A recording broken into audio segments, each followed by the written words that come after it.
Welcome to Spidell's Federal Tax Minute. I'm your host, Catherine Zidane, and this week we're talking about 1031 exchanges and when it might be a good idea not to enter into an exchange transaction. We'll be talking about 1031 exchanges and other real estate issues, plus retirement and investment topics at Spidell's 2022 Summer Tax Webinar. There are multiple dates to choose from starting on July 21st, and you can see a full list of topics and get registered at spidell.com under the Webinars tab. Generally, a like-kind exchange can provide a taxpayer with a deferral of tax on a disposition of property, leaving the taxpayer with equity to reinvest and allowing them to exploit the time value of money. Because a like-kind exchange defers the gain from the property, the 3.8% net investment income tax and alternative minimum tax don't apply to the gain. Also, if the taxpayer continues the investment by exchanging until death, they can avoid income taxes completely because the basis in the exchanged property is stepped up to fair market value at death.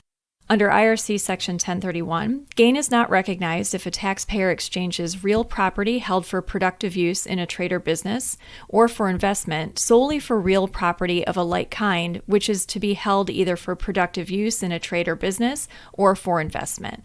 To qualify, a taxpayer needs to identify the replacement property within 45 days of the date the relinquished property is sold and purchase the replacement property within the earlier of 180 days after the date on which the relinquished property is transferred, or the due date including extensions of the taxpayer's return for the taxable year the relinquished property is sold in. If these deadlines aren't met, then the like-kind exchange fails and the gain is taxable. Keep in mind that filing a tax return on time can make a like-kind exchange taxable. Prudent investors participating in an exchange in the fourth quarter of the year should extend the filing date of their tax return to maximize the replacement period to 180 days. A tax trap can occur by the 180 days or if earlier the due date of the tax return requirement. There are circumstances when a taxpayer might want to avoid 1031 treatment. For example, if the taxpayer needs cash, or if they have a net operating loss carryover or a charitable contribution carryover that may expire unused. A 1031 exchange also might not be the best course of action if the gain is going to be small or if the taxpayer doesn't plan to hold the property for very long. The principal value of doing a 1031 exchange is the time value of money.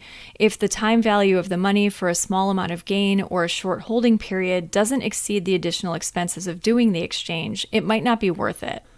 Also avoid a 1031 exchange when the property will be sold at a loss. If IRC Section 1031 applies to a transaction, it's required to be applied. It's not an election.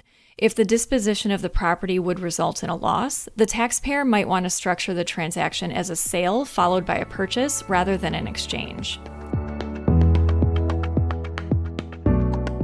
If you're looking for a way to stay up to date on tax news to keep your clients current and get tax planning strategies to minimize taxes, join Spidell's quarterly federal tax update webinar series.